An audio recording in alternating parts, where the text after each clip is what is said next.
Assalamualaikum warahmatullahi wabarakatuh. Ya anak-anakku, selamat pagi semua. Sabahul khair. Ibu selalu mendoakan semoga kalian semua sehat, keluarga kalian sehat, semuanya dalam perlindungan Allah. Amin, amin ya rabbal alamin. Untuk kali ini kita akan mempelajari pelajaran Al-Quran hadis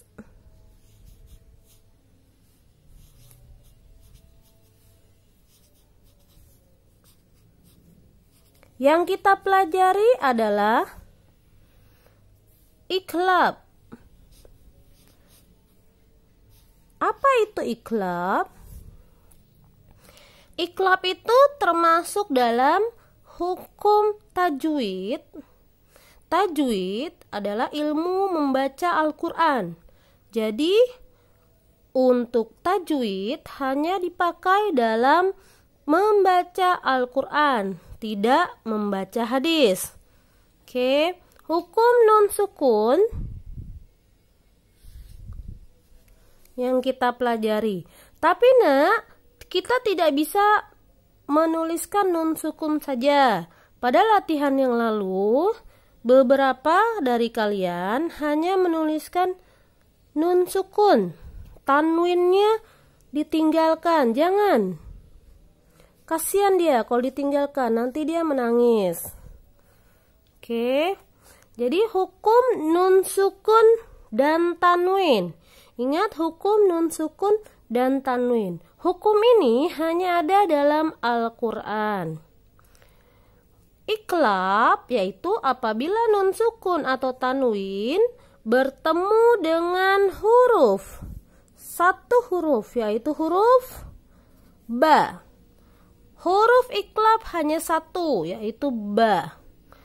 Maka apa yang terjadi? Semula dia berbunyi n. Maka kemudian dia berubah bunyinya menjadi m. Dalam Al-Quran biasanya diberikan tanda huruf mim kecil, namun ibu akan tuliskan mim besarnya. Huruf mim kecil di atas huruf, di atas nun sukun atau tanwin. Maka itu berarti membacanya tidak lagi n, tapi membacanya berubah menjadi m. Kalau kamu sudah sampai di Iqra 6 atau sudah pernah Iqra 6, sebetulnya sudah dibahas. Pembahasan iqlab sampai 3 halaman. Iqra 6 halaman 9, 10, dan 11. Oke, di sini disebutkan nun sukun atau tanwin berubah menjadi m. Ya. Ibu akan bacakan A'udzu billahi minasyaitonir rajim. Mim ba'di nurum baiti abadam bima kafirim bih awanum baina.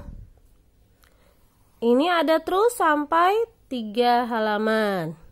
Oke, dalam buku paket iqlab terdapat dalam halaman 88, 89. Oke, dibuka dulu halaman 88. Sudah? Bagus. Iqlab secara bahasa berarti membalik atau memalingkan. Dibalik ya, tadinya bunyi N, akhirnya bunyi M. Iqlab secara istilah berarti membalik atau memalingkan suara nun sukun N atau tanwin tetap bunyi N kepada suara mim sukun beserta dengung. Jadi pakai dengung seperti idgham bi gunnah. Apabila bertemu dengan huruf ba, huruf iqlab hanya satu, yaitu ba. Sekarang kita lihat contohnya. Ya, kita baca ta'awuz. A'udzubillahi minasyaitonirrajim. Mim ba'di. Nun sukun ketemu ba. Yambutu. Nun sukun ketemu ba. Amba'ahum. Nun sukun ketemu ba. Kemudian tanwin. An, in, un. Syahidum baini. Tanwin ketemu ba. Sami'um basir. Tanwin sesudahnya huruf ba.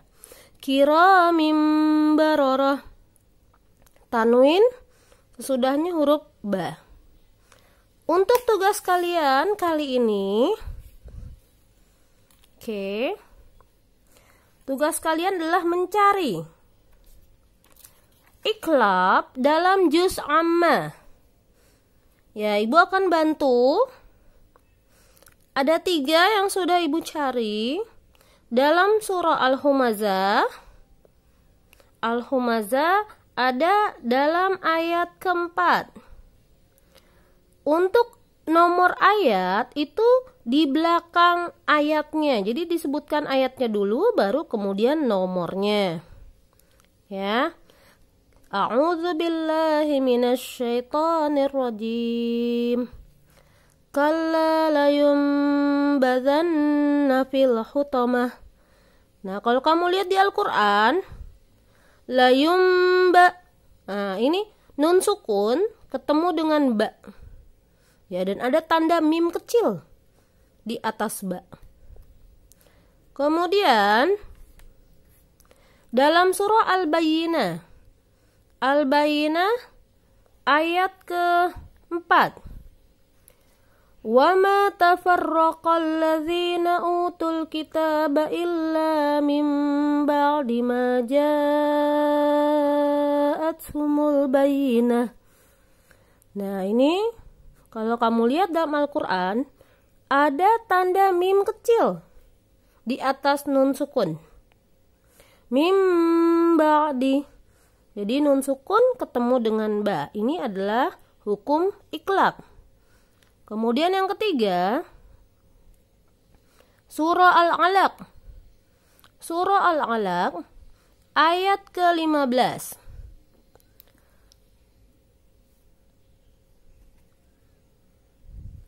Kalla la illam yantahi lanasfa'am bin nasiyah. Ini kalau kamu lihat juga ada huruf mim kecil. Ini tanwin. Ya, lanasfa'an itu tanwin ketemu dengan ba.